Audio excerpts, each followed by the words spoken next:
मोदी का ब्लॉग लिखा, भारत ने अमूल्य रत्न खोया लेकिन वे उन सपनों में जिंदा जिन्हें उन्होंने सहारा दिया। पीएम नरेंद्र मोदी ने शनिवार को दिवंगत बिजनेसमैन रतन टाटा के लिए एक ब्लॉग लिखा है। इसमें उन्होंने रतन टाटा की योगदान, जीवन, लीडरशिप और देश प्रेम का जिक्र किया है। पीएम ने लिखा, रतन टाटा के हमसे दूर चले जाने की वेदना अब भी मन में है। इस पीड़ा को भुला पाना आसान नहीं है। रतन टाटा जी के तौर पर भारत ने अपने एक महान सपूत को खो दिया है, एक अमूल्य रत्न को खो दिया है। गौरतलब है कि टाटा सन्स के मानद चेयरमैन रतन नवल टाटा का 86 साल की उम्र में 9 अक्टूबर को निधन हो गया था।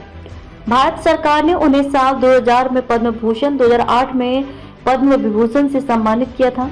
आज रतन टाटा जी के निधन को 1 महीना हो रहा है। पिछले महीने आज ही के दिन जब मुझे उनके गुजरने की खबर मिली तो मैं उस समय आसियान समिट के लिए निकलने की तैयारी में था। रतन टाटा जी के हमसे दूर चले जाने की वेदना अब भी मन में है। इस पीड़ा को भुला पाना आसान नहीं है।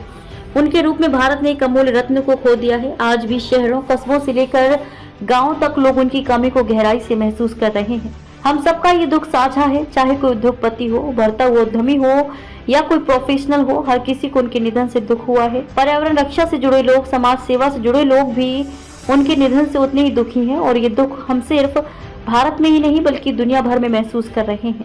रतन टाटा जी भारतीय उद्यमशीलता की बेहतरीन परंपराओं के प्रतीक थे। वो विश्वसनीयता, उत्कृष्टता और बेहतरीन सेवा जैसे मूल्यों के अडिग प्रतिनिधि थे। उनके नेतृत्व में टाटा समूह दुनिया भर में सम्मान, ईमानदारी और विश्वसनीयता का प्रतीक बनकर नई ऊंचाइयों पर पहुंचा। इसके बावजूद उन्होंने अपनी उपलब्धियों को पूरी विनम्रता और सहजता से स्वीकारा। हाल के वर्षों में वो भारत के स्टार्टअप इकोसिस्टम का मार्गदर्शन करने और भविष्य की संभावनाओं से भरे उद्यमों में निवेश करने के लिए जाने गए। उन्होंने युवा एंटरप्रेन्योर की आशाओं और आकांक्षाओं को समझा, साथ ही भारत के भविष्य को आकार देने की उनकी क्षमता को पहचाना।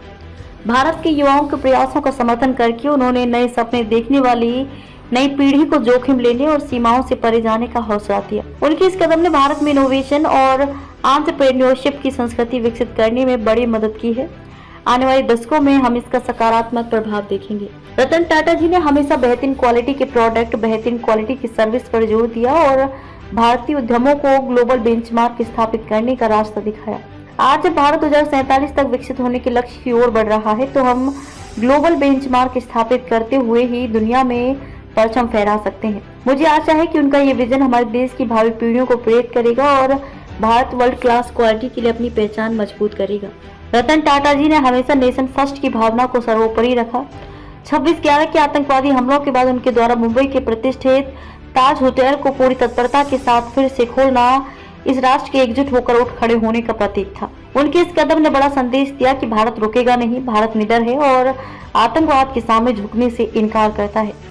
व्यक्तिगत तौर पर मुझे पिछले कुछ दशकों में उन्हें बेहद करीब से जानने का सौभाग्य मिला। हमने गुजरात में साथ मिलकर काम किया, वहाँ उनकी कंपनी द्वारा बड़े पैमाने पर निवेश किया गया। इनमें कई ऐसी योजनाएं भी थी जिसे लेकर वे बेहद भावुक थे।